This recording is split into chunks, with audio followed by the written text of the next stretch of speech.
Muchas gracias, muy buenas noches a todos aquellos que nos están viendo desde el Zoom y también desde el Facebook, que hay una cantidad importante de interesados y estamos muy felices, de hecho, de encabezar este pequeño conversatorio en torno al empleo de fuentes históricas en la educación a distancia, ¿no? Mi nombre es Yair Miranda y soy el responsable del equipo de fuentes históricas del Perú, una iniciativa de ubicación, sistematización y difusión de recursos digitales de interés para la historia peruana, ¿no? Saludo también al doctor Francisco Olano, decano de la Facultad de Ciencias Sociales de la Universidad Cantuta, también por sus palabras de apertura, a Nicole y a Ruth también por su participación e invitación a nuestro equipo para participar en esta actividad, ¿no?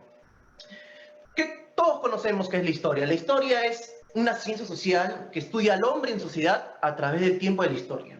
El historiador es encargado de reconstruir los acontecimientos históricos, las coyunturas históricas, los procesos históricos.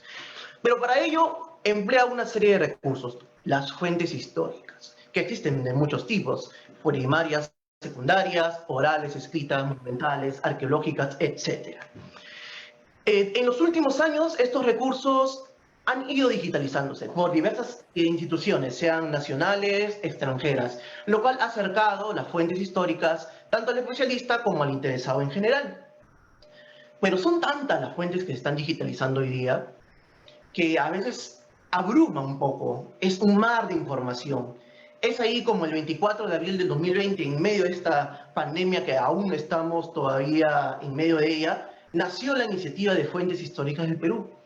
Una iniciativa de ubicación, sistematización y difusión de fuentes históricas, recursos digitales de interés para el estudio peruano, tanto para el especialista, como para el docente, como para el alumno, como para el interesado en general. Hemos recibido consultas, preguntas de abogados, de profesores, de arquitectos, etc. Estamos abiertos a difundir los recursos de la historia a todo aquel que le interese. No hay ningún problema con ello, ¿no?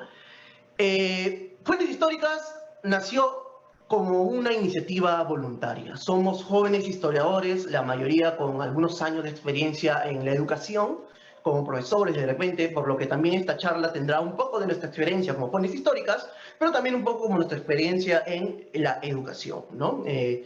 Sobre ello estaremos hablándoles un poco, debatiendo y respondiendo algunas de las preguntas que puedan surgir en el desarrollo, ¿no?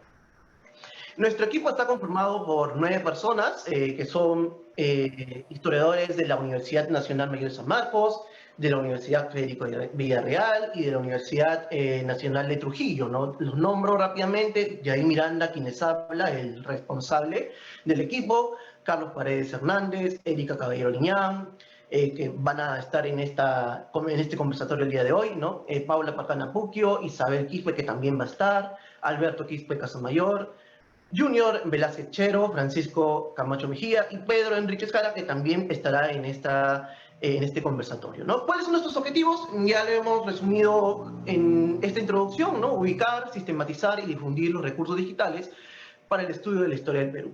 Pero también incentivar el interés en los recursos digitales, estas fuentes históricas. A veces se lee bibliografía, libros, ensayos, pero a veces no se va hacia el origen de la información, que es la fuente histórica.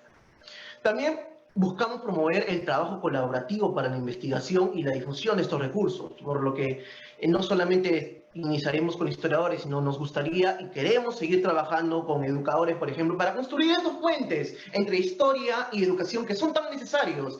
Al historiador nos forman para la investigación, pero nos falta mucho de didáctica. Por ejemplo, en el caso del docente, maneja muy bien la pedagogía, la didáctica, y podemos armar estos puentes en los cuales ambos nos vamos a nutrir.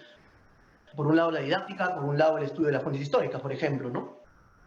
Y también alentar la digitalización de material bibliográfico documental, que es algo que estamos desarrollando con las limitaciones propias, pues, de cada uno. En mi caso tengo un escáner, pero algunos de repente con su celular pueden ir tomando algunas fotografías y vamos subiendo algunos documentos, aunque es un trabajo que recién está en pañales, pero a futuro es una idea que queremos seguir desarrollando, ¿no? Porque no todas las fuentes digitales o las fuentes históricas están digitalizadas, ¿no? En términos generales, acerca de fuentes históricas, iniciamos nuestras actividades el 24 de abril de 2020, ya tenemos un poco más de un año. En la actualidad estamos bordando los 7.000 seguidores, no, si no me equivoco, ya vamos a llegar a 8.000, si la mente no me falla. aproximadamente cerca de 600 fichas elaboradas, que no significa 600 fuentes trabajadas, porque hay fichas que contienen incluso recopilaciones de hasta 20, 30, 40 fuentes, ¿no? También estamos desarrollando un conjunto de solicitudes a Google Books, que ellos tienen almacenados una gran cantidad de documentos digitalizados, pero que no son de libre acceso. Nosotros lo que hacemos es decirle, Google Books, ayúdanos a liberar estos textos, que sean de libre acceso, porque son libros que ya son tienen 100 años de publicados, son de derecho abierto, o son publicaciones del Estado, y por ende deberían ser de libre acceso. Y hemos elaborado cerca de 1.500 solicitudes, de las cuales 1.000 han sido aprobadas. De repente ustedes van a Google Books y algunos de esos libritos que ven por ahí, gracias a fuentes históricas, los han podido liberar, ¿no? Y es algo que nos alenta mucho a seguir avanzando con el trabajo, ¿no? Bueno, esto de acá lo voy a dejar de lado un rato porque quiero presentarles, creo que nuestro mayor hijo en estos momentos, que es nuestro blog directorio de fuentes históricas del Perú, ¿no? Dentro de un ratito les voy a estar dejando el enlace en los comentarios para aquel que quiera ingresar. En este blog directorio, que es gratuito, ustedes pueden ingresar de manera gratuita, podrán encontrar una serie de fuentes y recursos históricos, los pueden emplear en el aula y sobre lo cual vamos a ir charlando durante la noche, de manera sistematizada. Por ejemplo, ustedes pueden encontrar algunos índices temáticos. Uno de los últimos trabajos que hemos realizado en la actualidad es una pequeña colección sobre el Ministerio de Fomento y Obras Públicas del Perú, que ya desapareció, pero más o menos era uno de los ministerios que estaba encargado de las obras públicas, de las carreteras, de las vías de comunicación en el Perú, ¿no? En la época de Velasco desapareció. ¿Ok? Ustedes pueden ingresar a esta colección y pueden ingresar a una cantidad enorme, no solamente de información general, sino de fuentes históricas relacionadas. Por ejemplo, quieren ingresar a ver algunas cosas sobre obras públicas, perfecto, y ustedes van a poder encontrar sistematizadas las fuentes de interés, ¿no? Por ejemplo, análisis de obras públicas, ¿no? Donde se resumía todo lo relacionado a los proyectos de vías de comunicación, etcétera. Por ejemplo, quieren ingresar en 1884 y ahí usted va a poder ya ahondar más al respecto con la fuente en mano, ¿no? Bueno, mi internet es un poquito lento, pero esto es lo que, ¿no? Usted puede ver ya, acá está la fuente, por ejemplo, del año 1884, ¿no? Tenemos otras colecciones, por ejemplo, así en términos generales para presentarle, por ejemplo, publicaciones periódicas, ¿no? Hemos reunido más de 200 publicaciones periódicas peruanas de Lima, de Ayacucho, de Trujillo, de varios lugares del Perú. Te ingresa aquí. Por ejemplo, me interesan las publicaciones ligadas a Cajamarca. Quiero hacer historia de Cajamarca. O en mi clase quiero presentar alguna fuente de Cajamarca. Yo que soy profesor cajamarquino. Saludos, de hecho, si hay algún profesor cajamarquino por ahí, saludos desde parte de fuentes históricas. Por ejemplo, quiero estudiar la época de la Restauración Nacional, posguerra con Chile. Perfecto. Este periódico, La Reconstitución. Aquí encontramos fuentes de primera mano. Podemos encontrar discursos políticos, debates, etc. Ingresamos al enlace y ahí ya podemos ahondar, ¿no? Y así tenemos un montón de recursos que pueden ser de interés para el aula, ¿no? Sobre los cuales algunos iremos hablando durante el desarrollo de la charla, ¿no? Y de hecho, durante la charla vamos a estar hablando sobre la digitalización y la accesibilidad de los documentos históricos en la actualidad. Vamos a hablar también un poco sobre turismo, historia regional y recuperación de la memoria. También estaremos hablando un poco sobre fuentes históricas digitales y textos escolares. Y Pedrito también al final nos estará hablando sobre cómo imaginar las fuentes históricas digitalizadas en el aula para problematizar temas contemporáneos, algo que urge en la actualidad. Bueno, por ahora conmigo eso es todo por el momento. Estaremos hablando, retornando al final de las exposiciones. Muchas gracias. Muchas gracias a ti, Jair. Y entonces es hora de darle paso y darle la bienvenida a Carlos Paredes Hernández. Él es por la Universidad Nacional Mayor de San Marcos. Ha coeditado el libro Hijos de Inmigrantes en colaboración con el conocido historiador Manuel Burga. Actualmente está realizando su tesis de investigación en torno a la administración de la carne en Lima a inicios del siglo XX. Carlos, en este evento su tema será la digitalización y accesibilidad de la documentación histórica. A ti, Carlos Paredes, la bienvenida y estamos muy atentos a tu exposición. Les recordamos que tienen 15 minutos cada participante. Muchas gracias. ¿Qué tal? Buenas noches con todos. ¿Se me escucha bien? Perfecto. ¿Sí? Bueno, quisiera agradecerles por la invitación, por permitirnos estar aquí con ustedes para hablarles un poco sobre el proyecto que estamos realizando, pero también para abrir puertas, ¿no? La idea un poco de esta iniciativa que es Fuentes Históricas del Perú, no es solamente que nosotros busquemos la información y la compartamos, sino que cada vez sean más personas las que se interesen y tengan las herramientas y las facilidades para buscar la información por sí misma. Y es un poco de lo que les voy a hablar hoy día, un poco, ¿no? Quiero hablarles de digitalización y de acceso a la información. O sea, la digitalización creo que es algo que todos conocemos, es algo un poco común, pero sin ponernos muy técnico, vamos a llamarlo volver algo analógico, algo que esté en físico, digital. No estamos hablando de aquella información que se produce ya de manera virtual, como las fotografías o los videos, ¿no? O incluso los PDFs. Estamos hablando de documentos que tenemos en nuestras casas, libros, ¿no? O documentos antiguos incluso, o afiches, por ejemplo, los afiches que nos dan en las calles, muchos de esos es fuente de información, volverlo en un formato digital. Y como ya todos conocemos, existen distintos de estos formatos, ¿no? El JPG, el PNG, y algunos un poco más profesionales como el TIFF, el RAW. Hay mucho que profundizar aquí, pero la idea un poco no es volvernos muy técnicos en esta exposición, sino hablar cómo es que nosotros mismos, como personas sin afiliación institucional o quizás sin las herramientas que tienen grandes instituciones, cómo nosotros podemos colaborar para aumentar el archivo digital que existe en el Internet, ¿no? Primero es que nosotros podríamos utilizar tanto los celulares, ¿no? Si es que uno no tiene un escáner en casa, celular, y con algunas aplicaciones como CamScan o incluso con la cámara fotográfica uno puede ir digitalizando la documentación, ¿no? Claro, no es la mejor calidad, pero sirve mucho y hay mucha gente que lo está haciendo y el Facebook es la principal herramienta para difundirlo, ¿no? Existen páginas, quisiera compartirles dentro de un rato la pantalla, existen páginas web o grupos de Facebook donde se puede compartir la información, ¿no? Están algunos, un poco para darles algunos nombres, es Fuentes Fotográficas Peruanas, donde suben fotografías, digitalizan fotografías antiguas del Perú. El Archivo de la Izquierda Peruana, donde distintos historiadores o incluso ex militantes de agrupaciones de izquierda suben sus el Archivo Histórico de Lambayeque, hay un grupo que tiene ese nombre, ¿no? Que también tiene esta oportunidad de formar un archivo colectivo con los documentos digitalizados. Pero también existen algunas páginas que nos permiten hacerlo más profesional, por así decirlo. ¿Se está viendo mi pantalla?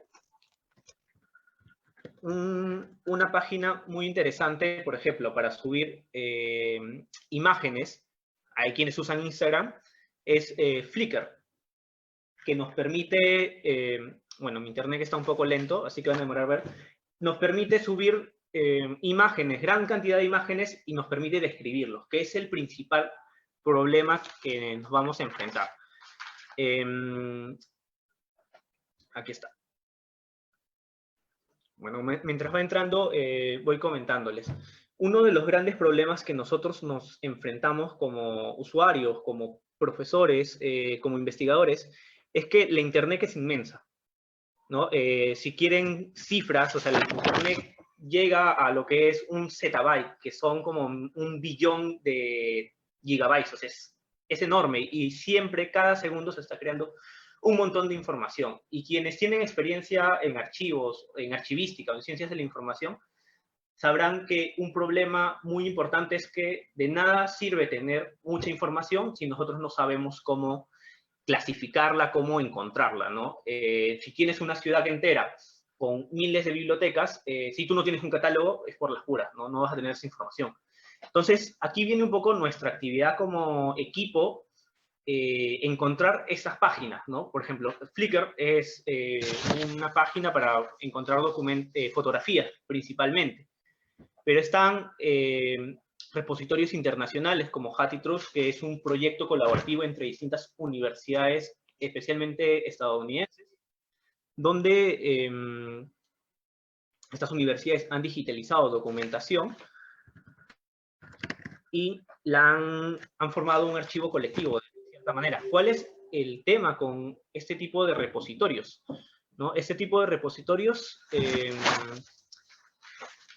permiten el acceso a cualquier usuario que no pertenece a estas universidades, pero también tiene un gran bloque de archivos, de documentos, cuales no podemos acceder si nosotros no formamos parte de la red, si no tenemos quizás una suscripción como universitarios.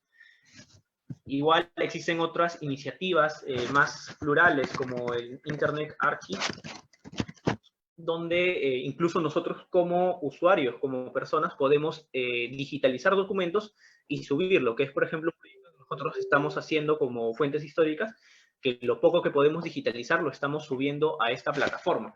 No sé, Jair, si tienes ahí el link directo para que también lo puedas compartir.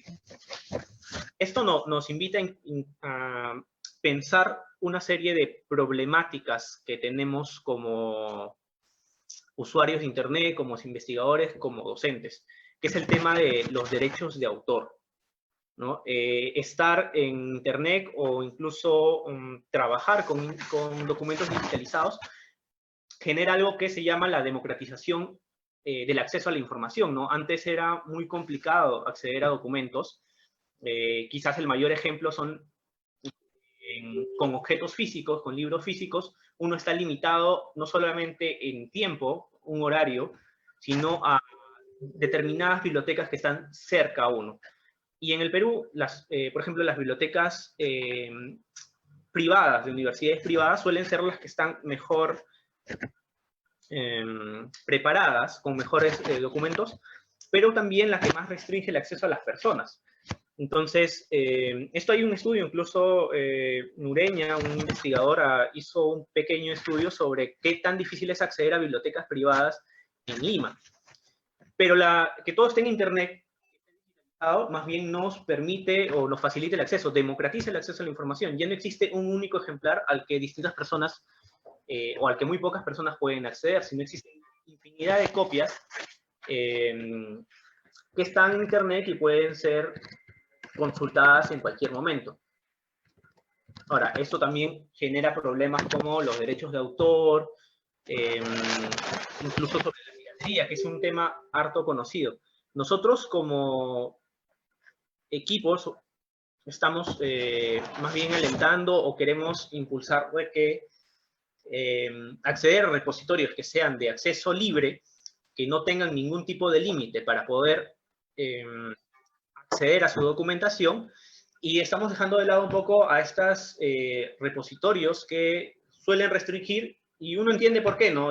Gastan cantidades de dinero porque es difícil tener la maquinaria para digitalizar, o incluso suelen preferir reservar esta información para sus propios usuarios. Por ejemplo, nosotros hemos creado esta suerte de repositorio dentro de Internet Archive, cualquiera puede hacerlo, y nos permite describir de manera más efectiva la información que estamos subiendo. Que cualquiera lo puede hacer en Facebook, o incluso lo pueden hacer desde carpetas Drive o en Mega, ¿no? Pero el problema con esta forma de compartir la información es que no nos permite buscar, y ya les dije hace un momento, de nada sirve tener grandes bibliotecas o gran cantidad de documentos digitalizados si no se puede filtrar la información. Y también permite de que en caso nosotros dejemos de darle mantenimiento, la página va a seguir ahí. Cualquiera puede acceder en cualquier momento, desde Google u otras plataformas. También existe otro tema, ¿no? Ligado con la infoxicación o el exceso de información que tenemos en Internet, es tener en cuenta qué repositorios existen. Existen una gran cantidad, cada universidad tiene su propio repositorio, solamente en el Perú, San Marcos tiene el suyo y tiene 4 distintos. La Biblioteca Nacional del Perú también tiene 3 o 4 portales distintos. La Pontificia Universidad Católica quizás es la que lo tiene mejor integrado, pero una solución, aparte de Google, que te rastrea todo, son unos metabuscadores especiales que no sé si Yair ya les ha compartido. Por ejemplo, este es uno de ellos, OpenText, que facilita el acceso o rastrea todo lo que es documentación digitalizada. Por ejemplo, ¿no? Independencia, Perú, te rastrea de Internet Archive, de Hathitrust y de otros repositorios académicos, profesionales, y eso evita un poco de que estemos yendo portal por portal. Vamos de frente a una sola página que nos rastrea distinta información. Por ejemplo, los primeros resultados de aquí son de Hathitrust. También está el repositorio, por acá lo tengo en la mano, lo que es The Only Books Page, que es este portal que nos permite hacer búsquedas, es un directorio, como lo que nosotros pretendemos hacer, pero quizás un poco más dedicado a Perú. Es un directorio online que puede clasificar entre autores, ¿no? Ahora, ¿cuál es el problema con algunos de estos repositorios? Es que no todos tienen un sistema de búsqueda. No todos tienen el filtro por años, ¿no? Por ejemplo, aquí tienes autores a nivel internacional, no todos son peruanos, y eso es un problema muy importante, porque al final es como no poder acceder a ninguna documentación. Por ejemplo, yo conozco a Carlos B. Cisneros, es un autor que estábamos trabajando, por eso he podido acceder rápidamente a su perfil, donde están todos los documentos que existen digitalizados, algunos sin libre acceso aún, pero nos permite de manera directa entrar, ¿no? Nosotros con nuestra página, que ya les ha mostrado Yair, intentamos con elementos gratuitos, que realmente no tenemos la capacidad para pagar un mejor filtro. Estamos generando un sistema de búsqueda que nos facilite filtrar toda la información y cualquiera pueda acceder de manera efectiva. O sea, estamos la búsqueda simple o por categoría de los documentos. Pero lo ideal siempre es buscar este tipo de repositorios que tienen toda esta cantidad de filtros que nos facilitan la información. Por último, no quería dejar de mencionar un poco los proyectos de digitalización que existen en el Perú, que son varios, ¿no? Quizás lo que falta es un poco la difusión de todos estos proyectos. La mayoría inició o se iniciaron hace más de una década, incluso con financiamiento internacional de la British Library. Está los proyectos que realizó la Universidad Nacional de Mayor de San Marcos, digitalizando las tesis de medicina del siglo XIX, o el proyecto del Archivo de la Beneficencia de Lima, del Archivo Arzobispal de Huacho, o lo último que hicimos un proyecto el año pasado de los periódicos depositados en archivos provinciales, ¿no? En el Perú. Pero existen otras iniciativas quizás más avanzadas como la Pontificia Universidad Católica del Perú, que a través del Instituto Río Agüero ha digitalizado gran cantidad de periódicos y de documentos. La misma Biblioteca Nacional del Perú, con su portal BNP Digital, está impulsando mayor digitalización de documentos, pero incluso todo esto sigue siendo pequeño con la gran cantidad de información que hay en universidades extranjeras. Y nuevamente, cómo se forman estas colecciones es que normalmente ante las limitaciones que tenemos en el país, nuestras propias bibliotecas, tanto físicas como económicas, para poder adquirir estas colecciones, muchas de ellas se van al extranjero. Muchas universidades estadounidenses, europeas, tienen grandes y hermosas colecciones latinoamericanistas, y entre ellas documentos para la historia del Perú del siglo XIX o anteriores. Y ellos las han digitalizado, y realmente, de cierta manera, gracias a que se llevaron esa documentación, aunque suene irónico, que antes no podíamos hacer, ellos al digitalizarlo, acceder a toda esta información inmensa que está en estos repositorios, ¿no? Nosotros estamos armando actualmente un directorio de todas estas páginas web, de todos estos índices, de estos directorios, de estos proyectos de digitalización, un poco para facilitar el acceso y que sean mucho más conocidas, ¿no? Especialmente las digitalizaciones o los proyectos de digitalización peruanos, que a veces no hay mayor difusión más allá de diminutos círculos temáticos, ¿no? Bueno, eso es todo y encantado en cualquier momento para seguir conversando después de esa exposición, ¿no? Muchísimas gracias, Carlos Paredes. Muy interesante tu participación. Adicionar algo, disculpa que te interrumpa, Ruth. Todas las páginas que estamos señalando, todos los contenidos o materiales que estamos señalando, los estamos poniendo en los mensajes del Zoom.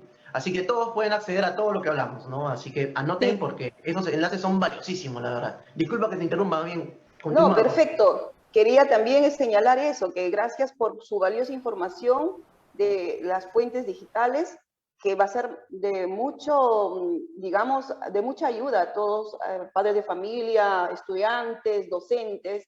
Yo creo que nuestros jóvenes han tenido el ahínco y el esmero de sistematizar todos estos saberes. Muchísimas gracias, Carlos, por esta magnífica participación. Y vamos a dar el paso, aquí les voy a presentar a Erika Caballero Liñán. Ella es licenciada en Historia por la Universidad Nacional de Trujillo. Viene realizando proyectos de gestión cultural y educativo en la ciudad de Trujillo. Actualmente viene cursando la maestría de gestión del patrimonio cultural en la Universidad Nacional Mayor de San Marcos. Ha publicado diversos artículos culturales referentes a los ritos funerarios en la ciudad de Trujillo durante el siglo XVII y XIX. El tema de hoy que Erika nos demostrará es turismo, historia regional y recuperación de la memoria. A ti, Erika, el pase y muchísimas gracias por tu participación.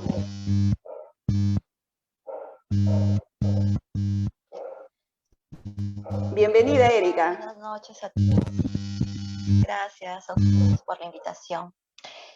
No, en esa parte de la disertación me voy a enfocar en comentar, como mis compañeros ya han hablado, ¿no?, sobre esta difusión de fuentes documentales históricas digitalizadas de instituciones públicas, así como privadas, que han convertido en un gran apoyo para los investigadores, profesores, pero también pueden ser utilizadas como herramientas para aprender no solo datos históricos, ¿no?, sino también datos pintorescos. A través de las revistas podemos apreciar fotografías, grabados, estos detalles históricos, literarios o geográficos de la ciudad y de la región. Pero también al digitalizar estos documentos nos damos cuenta de que la mayoría de documentos son de Lima, o tenemos una historia muy centralista. Entonces, a raíz de eso podemos buscar descentralizar también esta información de fuentes históricas. En el caso de Tacna, de Cusco, que ya se han liberado algunos documentos, y en el caso del norte también, de Cajamarca. Por ejemplo, el proyecto de la British,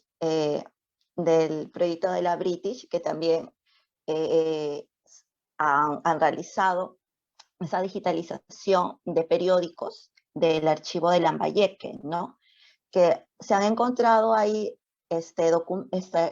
documentos referentes a Cajamarca, a la Libertad también, y que nos dan indicios o nos pueden dar datos, curiosidades, fotografías, que nos pueden alimentar también para nuestras clases, así como también para la mediación, ya que estamos en el tiempo, no, de esta pandemia, salir con nuestros estudiantes, pero sí podemos, por ejemplo, utilizar estos recortes periodísticos para poder amenizar un poco más lo que es las clases virtuales, así como también utilizar, por ejemplo, el Google Maps, que tiene una herramienta para hacer mapas, ¿no?, y ver las calles de la ciudad documentar a través de fotografías antiguas cómo han cambiado, por ejemplo, en casonas antiguas, las iglesias, ¿no? A través de los terremotos, ¿no? De las epidemias, los hospitales.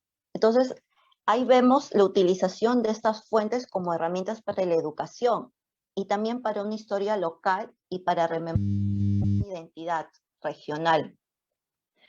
En muchos casos, estas fuentes han sido utilizadas, por ejemplo, en grupos de Facebook, como ya ha mencionado mi compañero. Por ejemplo, tenemos el archivo Lambayeque, el grupo de Trujillo Bicentenario también. Empiezan a digitalizar los periódicos y a subirlos, ¿no? Fotografías de Trujillo antiguo, de Lambayeque antiguo, de Chiclayo, y poner bien anuncio nada más. Pero estas las podemos utilizar en conjunto de noticias, de cómo han ido cambiando en el tiempo. Por ejemplo, las fotografías del archivo Aspillada en Tira, ahí podemos encontrar los paros, las huelgas que sucedían en Casa Grande, que en conjunto con los periódicos, por ejemplo, del Jornalero, que también lo tenemos en el WordPress de Fuentes Históricas, nos pueden ayudar a complementar la información. Por ejemplo, justo hace unas horas yo fui a Cartavio y tú ves, uno cuando va a, bueno, Cartavio es una hacienda, era una hacienda, está ubicada en el Valle de Chicama, y podemos ver cómo ha cambiado la ciudad, ¿no? A través del tiempo. La hacienda ya no es la misma porque se ha transformado, ¿no? Tenemos lo que son las huelgas, posteriormente lo del 70, ¿no? Todos estos cambios políticos, sociales, van a transformar a la ciudad. Y a través de estas fotografías podemos dar un enfoque, enseñar y poder apreciar nuestro entorno. Y podemos unir la ciudad con la historia y sus habitantes, que es lo más importante. Porque para apreciar nuestro entorno debemos saber nuestra historia. Y en muchos casos, la enseñanza también debe ser así. Entonces debemos utilizar estas herramientas digitales, como ya mis dos compañeros han estado, ¿no?, comentando, de fotografías muchas veces. Felizmente ahora podemos tenerlas a la mano, ¿no?, a través del internet. Pero también hay fotografías, periódicos que vienen de las familias, ¿no? De abuelos, de tu tatarabuelo, que los alumnos pueden tenerlos. Entonces se pueden formar un propio archivo familiar, ¿no? Armar un árbol genealógico, armar tu propia historia, y eso ayuda bastante porque así se puede conocer y se puede implementar la historia de la familia con la historia de la comunidad, de la localidad, de la región, y también. Entonces es un enlace. A partir de esto, también se puede ayudar y fomentar, por ejemplo, el turismo local. En la actualidad no hay recorridos tanto así, digamos, no se puede salir, ¿no? Siempre con precaución, ¿no? Con toda la normativa de seguridad. Pero poco a poco estas normativas se están adaptando, ¿no? Podemos salir, por ejemplo, acá en La Libertad, están con el código de Safe Travel, ¿no? En diversos puntos estratégicos. Entonces, eso también nos puede ayudar. Por ejemplo, en el Centro Cultural del Banco de la Nación, que ya es un lugar donde los alumnos se pueden ir o no, ciudadanos de a pie pueden ingresar. Por ejemplo, podemos ver, hay fotografías, hay también documentos que están enlazados, por ejemplo, con la historia del APRA, con Víctor Raúl, y que esperemos que también se puedan digitalizar. Pero por el momento, por ejemplo, nos pueden ayudar las fotografías o grabados que podemos ver en revistas, ¿no? En este caso, por ejemplo, las revistas limeñas de Variedades, Mundial, ¿no? El Perú Ilustrado, tienen una sección denominada de provincias. y es una fuente muy rica y muy invaluable de cómo ven desde la capital el Perú, ¿no? Las provincias, ¿no? Cómo la modernidad llega, cómo los puentes, los caminos se van construyendo, cómo es la política, cómo es la sociedad, cómo los fenómenos naturales se han visto afectados en estos sitios, noticias peculiares, por ejemplo, en Piura nació una cabrita de 5 patas, ¿no? De la limpieza de los lazaretos en la Libertad. Entonces, estas cosas, estas noticias nos pueden ayudar a implementar también, por ejemplo, la imaginación, ¿no?, de los estudiantes, para que no lo vean tan aburrida la historia, y también fomentar, por ejemplo, de que en su ciudad ocurrió esto, ¿no? En mi localidad ocurrió esto, muy aparte de lo que ocurre en Lima, que también es importante, ¿no?, del gobierno central, pero fomentar también una identidad local, una memoria. Entonces, eso también puede ayudar, como les comentaba, en la construcción de nuestras clases, en recorridos posteriores, ¿no?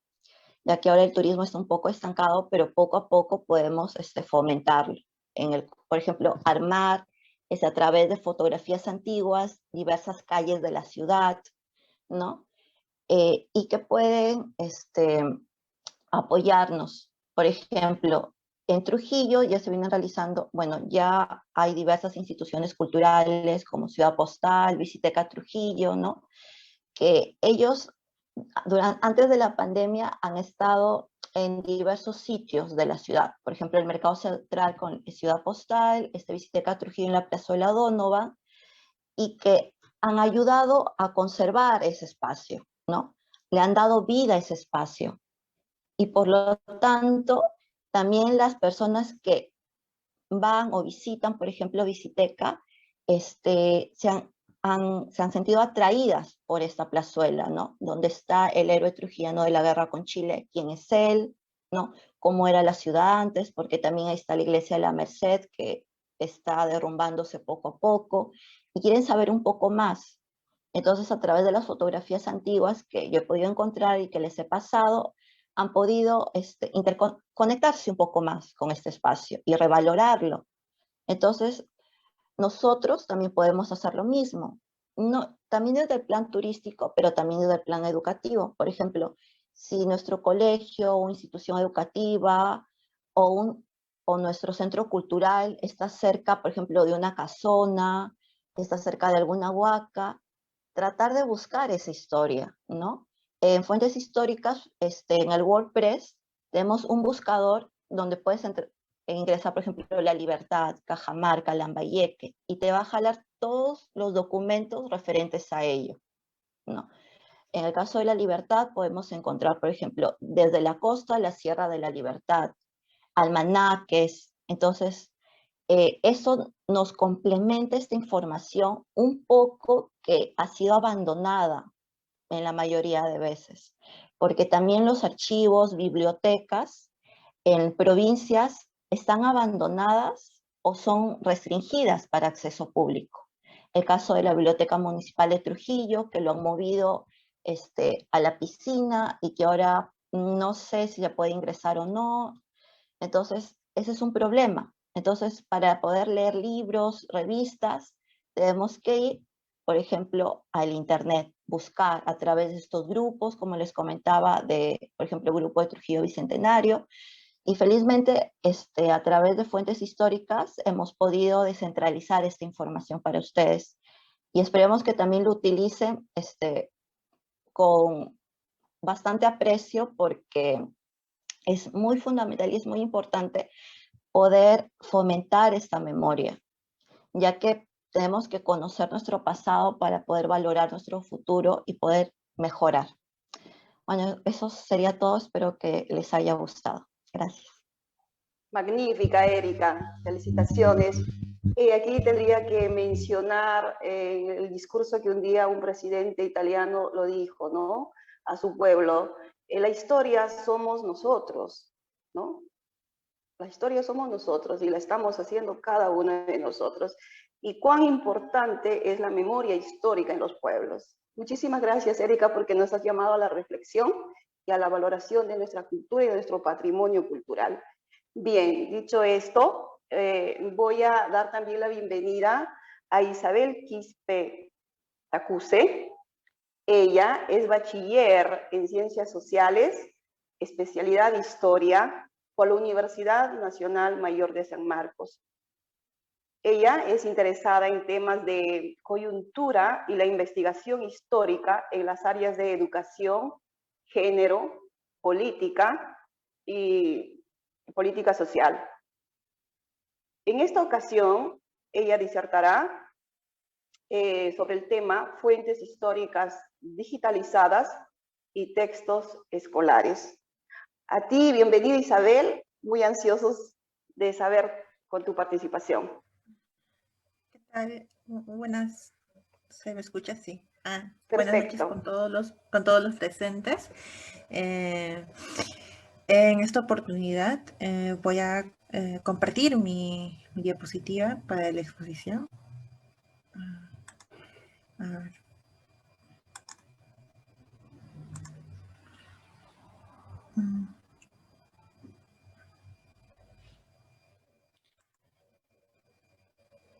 ¿Se puede apreciar?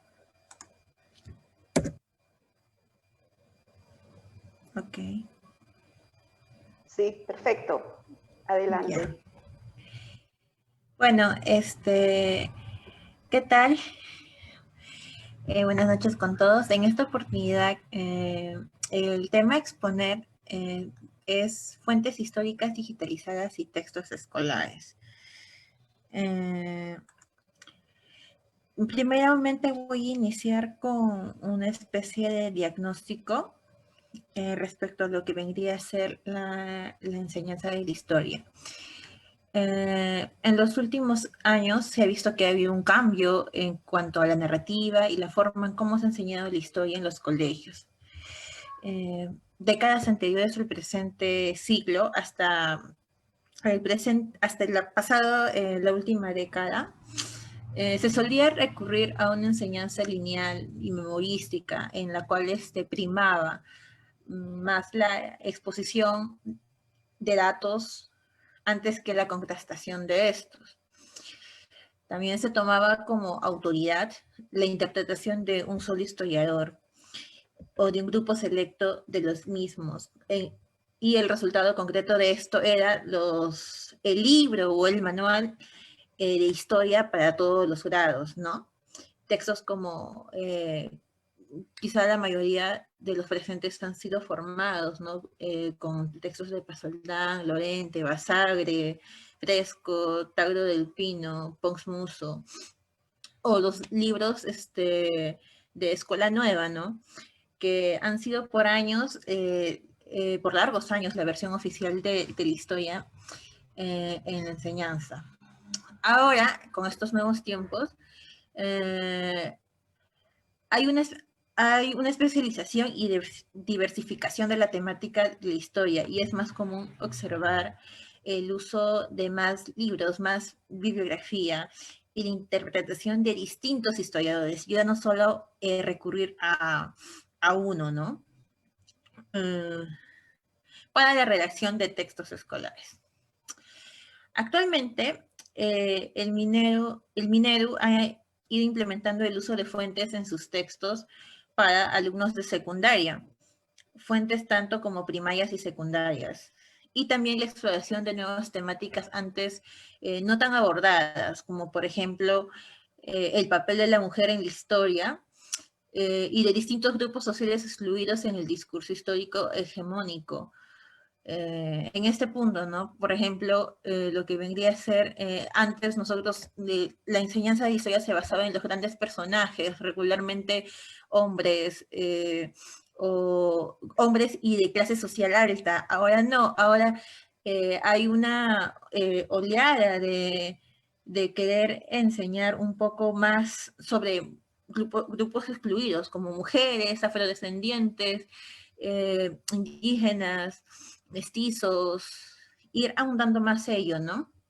Otra temática que también se está explorando es los aspectos de la vida cotidiana, ¿no? El ser humano, el cambio de las mentalidades, cuestiones ambientales, etcétera. Entonces, ¿qué es lo que aún se continúa usando de esta antigua forma de enseñanza? A lo que hacía mención al inicio, era lo secuencial, las líneas de tiempo y la división temático-temporal por bloques, ¿no? Aunque esto es entendible en el caso de secundaria porque sirve más como una herramienta metodológica de orden, ¿no? Para poder condensar la información por grados. Y bueno, acá hago una diferenciación en cuanto a qué son las fuentes históricas y de qué forma pueden ser, ¿no? Primarias y secundarias. En el caso de nuestro grupo de fuentes históricas del Perú, lo que regularmente nosotros mostramos, lo que compartimos, lo que sistematizamos y difundimos son fuentes históricas primarias, ¿no? Que estas son contemporáneas a los hechos que los historiadores investigan, ¿no? En este caso nosotros compartimos fuentes escritas bueno, visuales como también fotografías, ¿no? Ahora, ¿por qué es importante el uso de las fuentes en clases? Bueno, la importancia del uso de las fuentes en el aula es porque fomenta el pensamiento crítico entre los alumnos, ya que en primer lugar la idea de fuente histórica ayuda a no aceptar ayuda a no aceptar las afirmaciones como meramente verdaderas por lo que dice el profesor, o sea, o lo que dice el historiador, o lo que dice tal persona, no, sino que esto incentiva a que el alumno busque problematizar sobre el origen de la información. Y también porque al querer buscar problematizar el origen de la información, también hace el ejercicio de la interpretación de estas fuentes y cada persona tiene una propia interpretación de la fuente y ello fomenta un debate, una especie de rondas en la que los alumnos pueden llegar a exponer sus opiniones y conclusiones, ¿no? Y así, de esa forma, expone su propio punto de vista. Aparte, considero también que sirve como herramienta metodológica y didáctica, ya que también estimula la curiosidad del estudiante al mostrarle testimonios de primera mano del contexto a estudiar, que puede conllevarlo a interesarse más en indagar sobre el tema o el personaje, ¿no? Como recalcaba hace rato, es el hecho de que podamos presentar fuentes primarias a los alumnos y no solamente partir de una narración lineal, lo ayuda a que pueda tener más interés en el curso, ¿no? Lo pongo en ejemplo en mi caso, yendo ya un poco a algo personal, ¿no? A mí, al menos en secundaria, historia nunca fue mi curso favorito, pero yo siento que quizá si hubiera podido tener este tipo de enseñanza, habría tenido un poco más de incentivo, ¿no? Aunque bueno, las circunstancias me llevaron a estudiar esta carrera. Volviendo al tema. Sirve también la importancia de las fuentes históricas, es que ayuda también a que podamos saber discriminar a lo que es la información correcta y no caer tanto en las cuestiones como fake news, ¿no? Que ahorita en estos tiempos están proliferando. Ayuda a tener un pensamiento crítico activo, saber distinguir entre lo que es verdadero y lo que es falso para poder generar una opinión fundamentada. En esta oportunidad voy a Voy a hacer un pequeño análisis, lo que vendría a ser los textos, ¿no? De fuentes históricas, cuadernos de fichas a nivel secundaria. Bueno, en el primer texto, para primero de secundaria, vemos que está dividido, el periodo que abarca es esculturas preincas en cuanto a nivel Perú y civilizaciones antiguas en cuanto a nivel mundial, ¿no?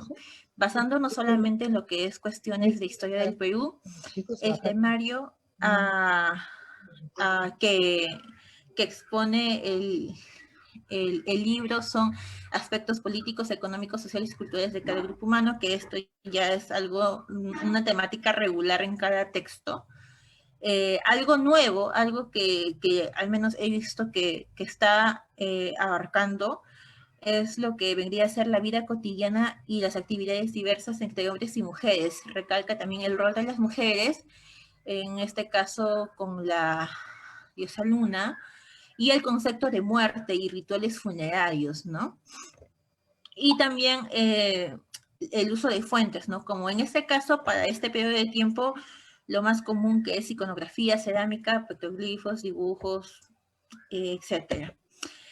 Respecto al segundo grado, abarca, ¿no? Lo que vendría a ser la sociedad inca, la conquista o invasión y la colonia española. Temáticas nuevas que se están abordando es la vida cotidiana y actividades diversas entre hombres y mujeres, cuestiones agrícolas, politeísmo incaico, el rol de las mujeres en cuanto a lo que vendría a ser en la colonia, y el choque del mundo ibérico y el mundo indígena, la demografía y las enfermedades, ¿no? Acá ya podemos ver que las fuentes que se manejan son ya, por ejemplo, las crónicas, ¿no? Que son ya fuentes escritas, ¿no? Y también documentos, data numérica o estadística extraída de archivos. Para tercero de secundaria, se enfoca en lo que vendría a ser virreinato y rebeliones contra el orden colonial y bueno, en este texto algo que me pareció muy importante es que hayan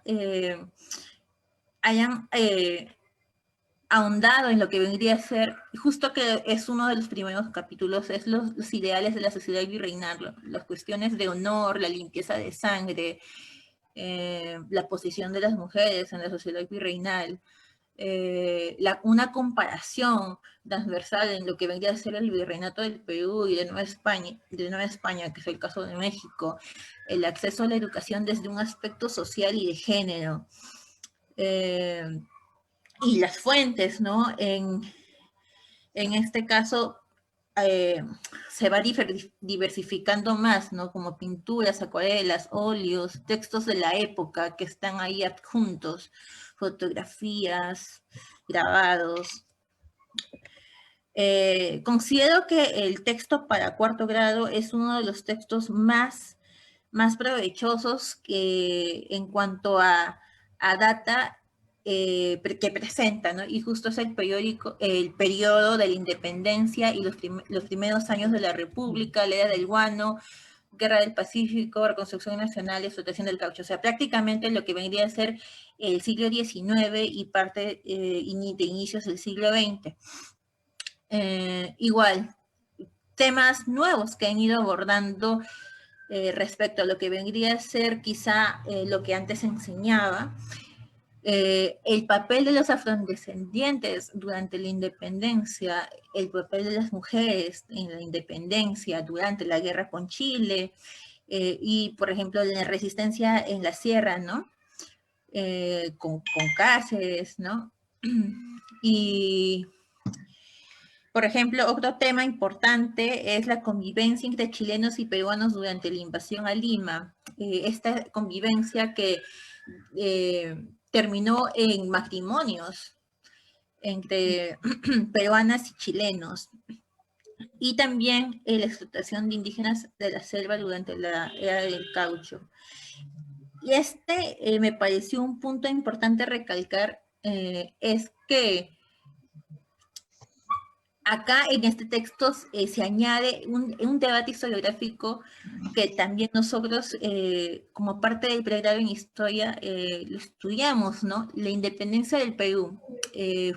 ¿Fue una independencia concedida o concebida? Entonces, este tipo de debates que se van viendo de secundaria fomenta mucho más que jóvenes puedan tener una propia opinión, ¿no? Un propio, puedan desarrollar mayor pensamiento crítico. Igual, en fuentes, periódicos, testimonios de viajeros, memorias, caricaturas, fotografías. Y para terminar, el texto de quinto de secundaria, que es Perú siglo XX, pero solamente llega hasta el gobierno de Velasco, ¿no? Temáticas nuevas como higiene, salud pública, algo importante para combinar con con la exposición anterior, ¿no?